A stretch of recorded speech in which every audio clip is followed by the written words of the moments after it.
सभी कला विद्यार्थियों को नमस्कार। मैं अनिरुद्ध अपने YouTube channel Anirudh art academy में कल मैं ये बता रहा था आपको। ठीक है, ये सिलेबस लिखा हूँ मैं टीजीटी पीजीटी नेट का। मतलब मेरे कहने का मतलब ये था, टीजीटी पीजीटी नेट का सबका स्तर अलग अलग होता है और ये मैंने कुछ पॉइंट्स बताए थे। एक बार रिवीजन कर देता हूँ मैं। जैसे क्रमबद्ध तरीके से पढ़िए, प्रत्येक चैप्टर को, ज़्यादा लंबा चैप्टर है तो उसको तोड़ दीजिए। ठीक, प्रत्येक चैप्टर का अगर लिंक किसी दूसरे चैप्टर से हो तो उसका भी ज़रूर ध्यान रखें, क्योंकि वहीं से ज़्यादातर प्रश्न आने की संभावना होती है।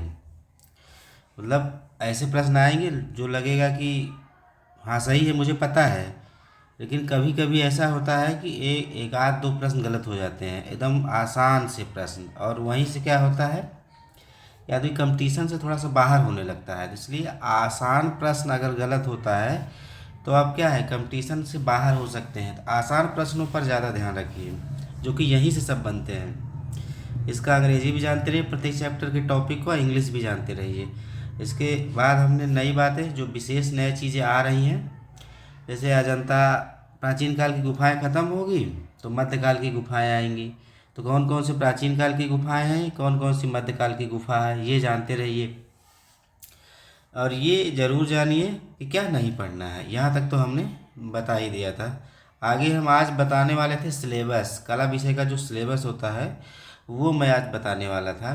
तो भारतीय चित्रकला का इतिहास, चित्रकला का, क्योंकि देखिए जो हम लोग कला पढ़ते हैं वो इतिहास ही है, बस इतिहास का पार्ट छोड़ देते हैं, वहाँ के कल्चर के पार्ट को उठा लेते हैं। लेकिन सिलेबस दोनों का एक है। हाँ, बुकों में डेट्स अलग मिल सकते हैं। तो हम लोगों को क्या है, चित्रकला विषय है तो डेट जो चित्रकला के अकॉर्डिंग पढ़ना है, ना कि इतिहास के अकॉर्डिंग पढ़ना है। तो भारतीय चित्रकला का अगर पूरा इतिहास देखेंगे तो यहाँ से शुरू होगा आपका। हमारा ये 30,000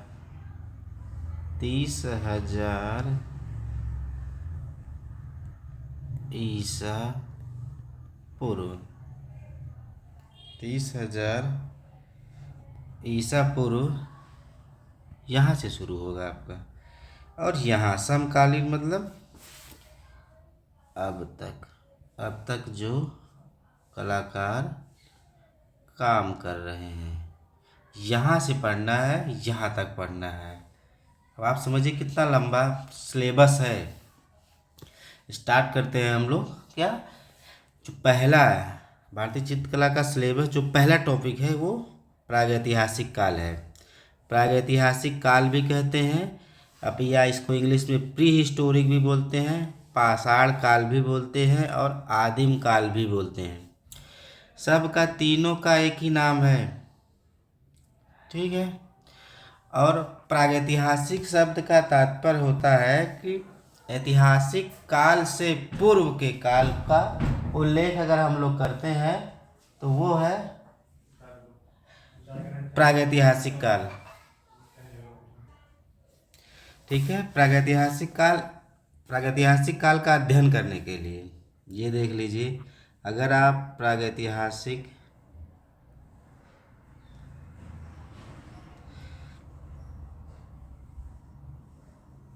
अध्ययन करते हैं तो यहाँ पे क्या है,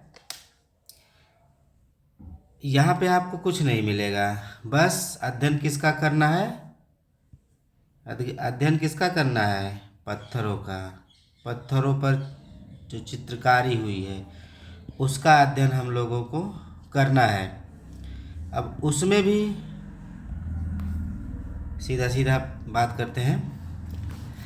देखिए, प्रागैतिहासिक काल, पाषाण काल, आदिम काल, इसका जो पूरा टाइम है 30,000 से 3,000 ईसा पूर्व है। तो इसको पढ़ने से पहले मानव विकास पढ़ लीजिए। मानव का विकास।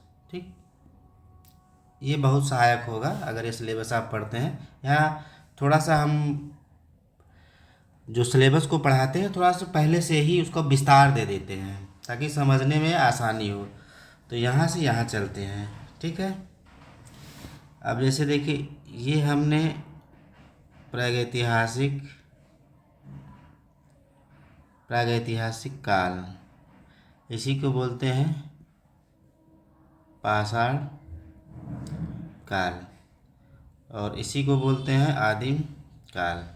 करते क्या है, ध्यान दीजिए। जैसे ये पहले पढ़ेंगे पूर्व पाषाण काल, दूसरा है मध्य पाषाण काल का, तीसरा है नव पाषाण काल। मानव का विकास में क्या पढ़ेंगे, जैसे मानव के विकास में क्या क्या जरूरी चीज़ें हैं। सबसे पहला क्या है, भोजन। दूसरा क्या है, रहने के लिए उसको क्या चाहिए। जैसे भोजन में क्या होगा, भोजन मांगा मांस, ठीक है, कंदमूल और वनस्पतियाँ, या कुछ भी खा सकते हैं, पेड़ पौधे। रहने के लिए इनको क्या चाहिए था, पहले तो भाई खुले आसमान में रहते थे, ठीक। और ये भोजन प्राप्त करने के लिए इनको क्या चाहिए, भोजन प्राप्त करने के लिए क्या चाहिए, हथियार। हथियार भी किसके किसके बनेंगे, पत्थर के, हड्डी के और लकड़ी के, ठीक है। पत्थर, हड्डी और लकड़ी, ये 3 तरह के हथियार चाहिए उनको भोजन प्राप्त करने के लिए। अब फिलहाल जो है कुछ साक्ष्य उपलब्ध होते हैं पूर्व पाषाण काल के, वो मैं बाद में बताऊंगा। अभी क्या है, आप जो है सिर्फ और सिलेबस आप समझिए, कहाँ पढ़ना है क्या छोड़ना है, ठीक है। अब यहाँ बेडोल और भद्दे हथियार पाए जाएंगे। फिर आते हैं, फिर विकास करेगा मानो, इसका टाइम देख लीजिए, 30,000 से 25,000, 25,000 ईसा पूर्व, ठीक है।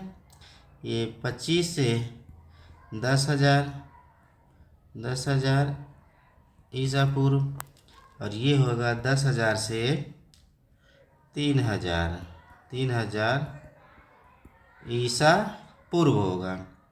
अब यहाँ पे क्या चाहिए, उसी को भोजन, भोजन में और रहने के लिए। भोजन में सेम कॉन्सेप्ट चलेगा, मांस, कंदमूल और वनस्पतियाँ। भोजन प्राप्त करने के लिए भी क्या चाहिए, पत्थर, हड्डी और लकड़ी। यहाँ का जो पत्थर होगा, यहाँ बेडोल होगा, ठीक। यहाँ पत्थर क्या होगा हथियार, ज्यामिति आकार होगा, ज्यामिति आकार होगा। ये विकास ही तो है, तभी तो हम चित्रकला पे पहुँचेंगे, ठीक है। भोजन चाहिए रहने के लिए। अब हो सकता है कि उसके रहने की व्यवस्था कुछ अलग हो गई होगी, उसका दिमाग डेवलप कर गया होगा। पहले क्या खुले आसमान में रहते थे, तो फिर हो सकता है कि ये पेड़ पर रहने लगे, गुहा में रहने लगे। गुहा को ऐसे समझिए, गुहा, गुफा और कंदराएं, ये एक ही है, शब्द अलग नहीं है, तो ये समझना पड़ेगा, ठीक है। अब यहाँ से तो कुछ तो विकास किया अपनी सुरक्षा के दृष्टिकोण से, वो गुफाओं में रहने लगा, जैसे आपका बारिश हुआ, ठंड हुई, बचने के लिए, ठीक। अब ये जब गुफाओं में रहना शुरू होगा ना, तब यहाँ से चित्रकारी प्रारंभ हो जाएगी, जबकि कुछ साक्ष्य यहाँ से मिल जाएंगे। अब यहाँ ज्यामिति हथियार प्रयोग करेगा व्यक्ति। फिर यहाँ से ढेर सारी चीज़ें, जैसे अब देखिए गुफाओं में रहने लगेंगे तो सामाजिक राजनीतिक जागृति होगी, गणित का विकास होगा, काउंटिंग करेंगे, ठीक है। यहीं से क्या होगा, फिर गुहा से निकलेंगे तो टोलियां बनना शुरू हो जाएंगी, यातायात का विकास होगा, ठीक है, सुरक्षा की भावना डेवलप करेगी। फिर यहाँ पे आएंगे, यहाँ पे आने पे सेम प्रोसेस वही रहेगा, भोजन, रहना और हथियार। भोजन के लिए वही 3 चीज़ें। अब यहाँ क्या होगा, मांस यहाँ भून के खाने लगेंगे, भुना मांस। आग का आविष्कार हो जाएगा, प्रमाणित माना जाता है नवपाषाण काल में। कंदमूल, ठीक है, और वनस्पतियाँ जो भी रहेगा। फिर यहाँ भी हथियार, हथियार किसका होगा, पत्थर का, हड्डी का, लकड़ी का, समझ ही रहे होंगे। ठीक है, अब यहाँ पालिशदार हथियार होगा, पालिशदार हथियार का प्रयोग होगा। हड्डी भी क्या होगी, पालिशदार होगी। लकड़ी के हथियार भी, वो भी हो सकता है कुछ विकास हुआ होगा। अब यहाँ रहने के लिए ये लोग बस्तियों में रहने लगेंगे, बस्ती बनाना प्रारंभ कर देंगे। ये हो जाएगा मानव का विकास। कुछ साक्ष्य यहाँ मिलेंगे, भीमबेटका गुफा यहाँ से होगी, मध्यपाषाण काल की अन्य गुफाएं यहाँ से होंगी। अब मेन टॉपिक पे आते हैं। देखिए, नवपाषाण काल की चित्रकारी पढ़नी है तो यहाँ के प्रागैतिहासिक स्थल, यहाँ के प्रागैतिहासिक स्थलों में जैसे देखिए हम लोग पढ़ेंगे मिर्ज़ापुर। मिर्ज़ापुर ये है प्रागैतिहासिक स्थल। उत्तर भारत दक्षिण भारत को बांट के पढ़ेंगे, एक स्थल से सिर्फ बढ़ते हैं, बाकी सारे स्थल वैसे ही पढ़ने पड़ेंगे आपको। जैसे देखिए मिर्ज़ापुर किस प्रदेश में है, प्रदेश हो गया। अगर जिला है तो जिला पढ़िए, ठीक है। और क्या पढ़ना है, खोज का सन, खोज का सन पढ़ना है। फिर खोज कर्ता का नाम पढ़ना है, खोजकर्ता का नाम। अगर यह जिला किसी नदी, पहाड़ी या पहाड़ी के साथ साथ क्या होगा, वो उसको क्या बोलते हैं, पर्वत श्रृंखला, पर्वत श्रृंखला, ये आपको पढ़ने हैं। फिर इस गुफा में कितनी गुफा संख्या है, गुफा संख्या है। फिर कौन कौन से चित्र मिले हैं, चित्रण विषय क्या है, चित्रण विषय क्या है, चित्रण विषय में सबसे अधिकता किसकी है, अधिकता। फिर इसके बाद यहाँ रंग कौन कौन से प्रयोग हुए हैं। इस तरह से अगर आप पढ़ेंगे, चाहे मिर्ज़ापुर पढ़िए, ठीक, भीमबेटका पढ़िए, पंचमढ़ी पढ़िए, होशंगाबाद पढ़िए, बेलारी पढ़िए, वायनाड एडगल पढ़िए, ये सारी यही चीज़ें पढ़नी है। प्रदेश, जिला, खोज का सन, खोजकर्ता का नाम, नदी, पहाड़ी, पर्वत श्रृंखला, गुफाओं की संख्या, कौन से चित्र है, चित्रण विषय क्या है और किस चित्र की अधिकता है, और उसमें कौन कौन से रंग आपके प्रयोग किए गए हैं। ये सब मतलब प्रागैतिहासिक काल का समय है। अब इसी में होता है, अब इसमें क्या करें, गुफाओं को क्या करते हैं, सन के हिसाब से लगा दीजिए, खोजकर्ता के हिसाब से लगा दीजिए। अब फिर क्या पढ़ेंगे, लास्ट में ओवरऑल विशेषता पढ़नी पड़ेगी। यही प्रश्न जब ज़्यादा कन्फ्यूजन होता है तो कभी कभी इसी में डाउट होता है कि प्रागैतिहासिक कालीन विशेषता क्या है, सिंधु घाटी सभ्यता की विशेषता क्या थी। हर वंश, जब वंश परंपरा शुरू होगी, हर एक वंश के बाद जितने वंश प्रागैतिहासिक काल में, ये विशेषता, ये सबसे ज़्यादा फैक्ट चीज़ है विशेषता से। जब भी कभी भी प्रश्न अगर गड़बड़ाता है तो यहीं से गड़बड़ होता है।